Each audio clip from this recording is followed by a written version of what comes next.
కడప జిల్లా జమ్మలమడుగులో అన్నదాత పీఎం కిసాన్ యోజనపై BJP MLA Adinarayana Reddy, TDP జిల్లా అధ్యక్షుడు భూపేష్ రైతులతో ముఖాముఖి నిర్వహించారు. ఈ సందర్భంగా గత ప్రభుత్వం వ్యవస్థలన్నింటినీ చిన్నాభిన్నం చేస్తుందని ఆదినారాయణ రెడ్డి అన్నారు. వాటిని సరిదిద్దేందుకు కూటమి ప్రభుత్వానికి కొంత సమయం పడుతుందని తెలిపారు.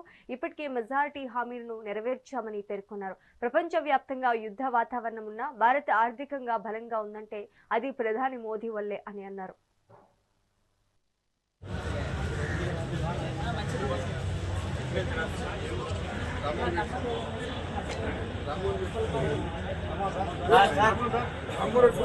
సార్ గురుభాస్కర్ సార్ రండి.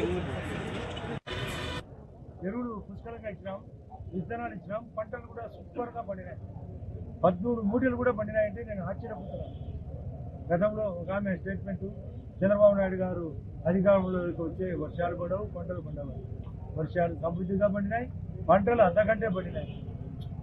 ఒకవైపు భారత దేశం ఇబ్బంది వాళ్ళ వలన జరుగుతానే కూడా, ఇది అక్కడ ఇరాన్ ఇజ్రాయల్ వాళ్ళు జరుగుతానే కూడా గ్యాస్ కనెక్షన్ కేంద్రము రాష్ట్రము సంయుక్తంగా ప్లాన్ చేసి కనెక్షన్ ప్రజలకు ఇబ్బంది లేకుండా చేసే బాధ్యత, అది కూడా ఉచిత గ్యాస్ కూడా, అది మహిళ పేరుతో కూడా. సూపర్ 6 అంటే అతను వ్యంగ్యంగా సూపర్ 7, సూపర్ 6 అని జగన్ రెడ్డి మాట్లాడు. ఇంత దారుణం అంటే 46 లక్షల మందికి గతంలో తల్లికి ఇప్పుడు 65 లక్షల మంది. ఆ రోజు అమౌంట్ కంటే ఎక్కువ. ఎంతమంది పిల్లలు ఉంటే అంతమందికి వల్లనే సంఖ్యాపరంగా 19 లక్షల మందికి పెరిగి 46 ఎక్కడ 65 ఎక్కువ లక్షలలో. అది కాకుండా బస్సు ప్రయాణం సీసీ పెడుతూ అందరికీ గ్యాస్ పథకం గతం లేదు, ముగ్గురికి గ్యాస్. ఇప్పుడు సంక్షేమంలో కూడా గ్యాస్ సప్లై. ఇసుక కంట్రోల్ అయింది, లిక్కర్ కంట్రోల్ అయింది.